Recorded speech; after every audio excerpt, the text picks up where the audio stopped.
তো হ্যালো বন্ধুরা, আপনারা সকলে কেমন আছেন? আশা করছি অনেক ভালো আছেন। তো বন্ধুরা, আজকের ভিডিওটি কোন টপিকে হতে চলেছে তোমরা তো টাইটেল এবং থাম্বনেল দেখে বুঝেই গেছেন।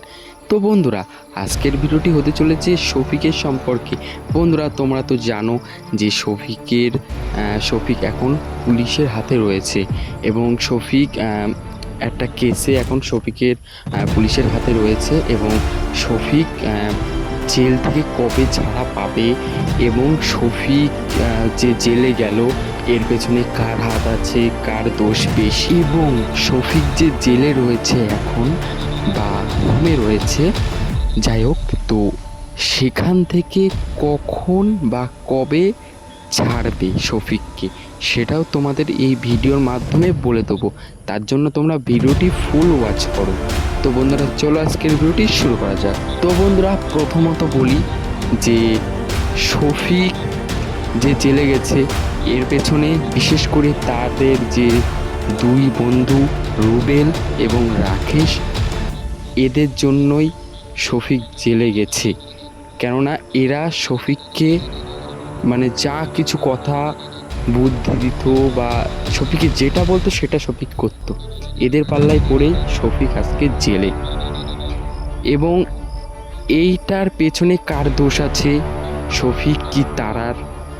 এটার মধ্যে কম বেশি দুজনারই দোষ আছে। সেই কারণে দুজনই এখন হোমে আছে। আর অনেকেই বলছে যে শফিকের নাকি ফাঁসি হবে।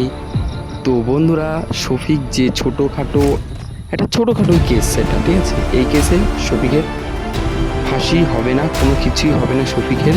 আর খুব শীঘ্রই শফিক জেল থেকে ছাড়া পেতে চলেছে। শফিক আগামী মাসের 5 থেকে 10 তারিখের মধ্যে জেল থেকে ছাড়া পেয়ে যাবে।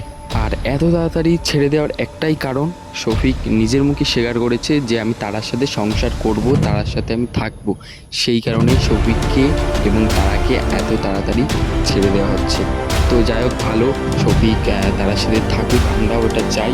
তো তোমরা কে কে চাও একটু কমেন্ট করে বলো। তো বন্ধুরা, এই ভিডিওর মাধ্যমে তোমাদের যেটুকুনি আপডেট দিয়েছি আশা করি তোমাদের কাজে লেগেছে আপডেটটি। তো বন্ধুরা, শফিকের নিয়ে এই চ্যানেলে বিভিন্ন ধরনের ভিডিও বিষয় আসে। তো বন্ধুরা, এই চ্যানেলটি সাবস্ক্রাইব করুন এবং আজকের ভিডিওটি যদি ভালো লেগে থাকে তাহলে লাইক করবেন এবং কমেন্ট করতে ভুলবেন না। ততক্ষণ দেখা হচ্ছে নেক্সট ভিডিওয়। Tata, bye by.